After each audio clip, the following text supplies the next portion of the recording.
Welcome and अस्सलाम वालेकुम। एक बार फिर एक नया टॉपिक के साथ। ये है आज का टॉपिक कि फ्री रेडिकल क्या है, फ्री रेडिकल के नुकसानात क्या है बायोलॉजी के पॉइंट ऑफ व्यू से और केमिस्ट्री के पॉइंट ऑफ व्यू से। बायोलॉजी के पॉइंट ऑफ व्यू से भी हम आज इसको फ्री रेडिकल को पढ़ेंगे और केमिस्ट्री पॉइंट ऑफ व्यू से भी पढ़ेंगे। सबसे पहले इम्पोर्टेंट चीज़ ये है क्या चीज़, बाद में इसके असरात बाद में पढ़ते, ये है क्या चीज़ फ्री रेडिकल, क्योंकि ऑर्गेनिक केमिस्ट्री में इसका जिक्र बहुत ज़्यादा है। फ्री रेडिकल एक ऐसे एटम को या फिर ऐसे मॉलिक्यूल को कहते हैं जिसमें क्या मौजूद हूँ, अनपेयर्ड इलेक्ट्रॉन मौजूद हूँ, अनपेयर्ड। देखिए मिसाल के तौर पर मैं आपके सामने यहाँ पर एक एटम लिखता हूँ ए। इस एटम के आसपास फ़र्ज़ करते हैं एक इलेक्ट्रॉन ये है, एक इलेक्ट्रॉन ये है, एक इलेक्ट्रॉन ये है, एक इलेक्ट्रॉन ये है, और ये इलेक्ट्रॉन्स उनके आउटर मोस्ट शेल में है, आखिरी शेल में है। तो चलो मैं इसको थोड़ा ऊपर लिख देता हूँ, बाहर की तरफ लिख लेता हूँ। एक इलेक्ट्रॉन ये है, एक इलेक्ट्रॉन ये है, एक इलेक्ट्रॉन ये है, एक इलेक्ट्रॉन ये है। सही है। तो ये उसका आखिरी शेल है, आउटर मोस्ट शेल है। इस एटम के अंदर और भी शेल हैं,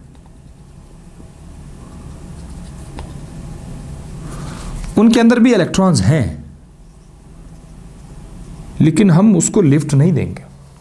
हम सिर्फ जो आउटर मोस्ट शेल है उसके अंदर जो इलेक्ट्रॉन्स है उनको फोकस करते हैं। ठीक है ना। अब ये एटम है, ये एटम क्या करता है, किसी दूसरे एटम के इलेक्ट्रॉन के साथ बॉन्ड बनाता है। सपोज यहां पर एक और एटम है पी,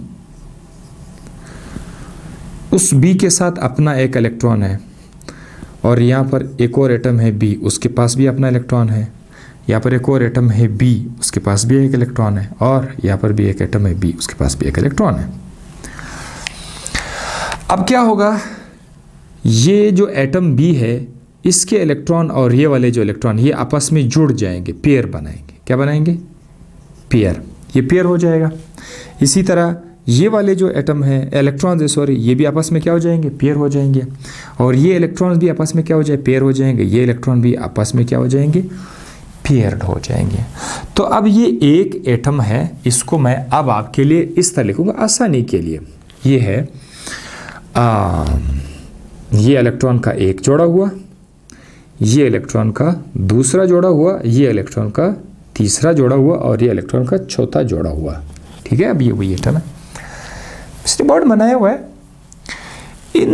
ये पेयर्ड इलेक्ट्रॉन है, पेयर्ड पेयर्ड पेयर्ड।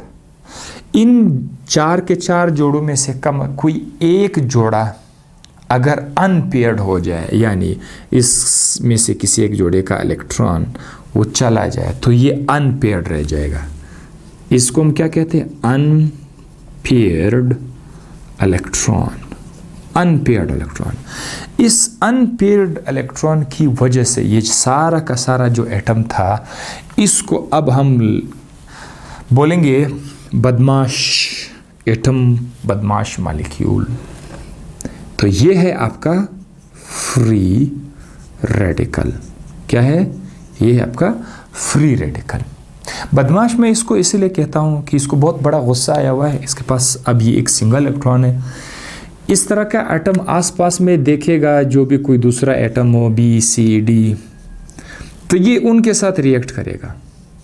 मतलब ये बहुत ज़्यादा रिएक्टिव है, तो ये जल्द जाकर किसी और एटम या मॉलिक्यूल के साथ रिएक्ट करेगा, जिसकी वजह से हम ये कहते हैं कि जो फ्री रेडिकल होते हैं, अगर ये इंसान के सेल के अंदर बन जाए, इंसान के सेल के अंदर या किसी दूसरे जानदार के सेल के अंदर अगर ये फ्री रेडिकल बन जाए, तो ये सेल के अंदर डैमेज कॉज करता है। ये केमिकल्स फ्री रेडिकल बना के सेलुलर इंजरी काज करते हैं, डैमेज काज करते हैं। इसीलिए फ्री रेडिकल से बचना चाहिए। और आपकी जिस्म के अंदर अल्लाह ताला ने कुदरती ऐसे कंपाउंड्स रखे हुए हैं जो आपकी जिस्म की हिफाजत करते हैं, उनका नाम क्या है? एंटीऑक्सीडेंट।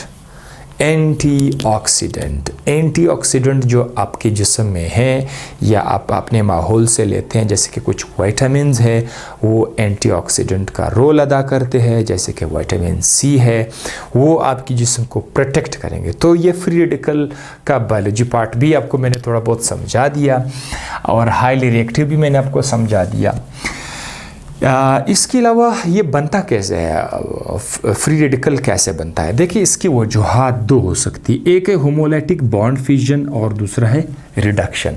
होमोलाइटिक बॉन्ड फ्यूजन में मिसाल के तौर पर ये एक एटम है ए, यहाँ पर एक दूसरा एटम है, लेट सपोज वो भी ए है, ए दो एटम है, आपस में मिले हुए हैं। उन्होंने क्या बनाया? उन्होंने एक बॉन्ड बनाया हुआ है।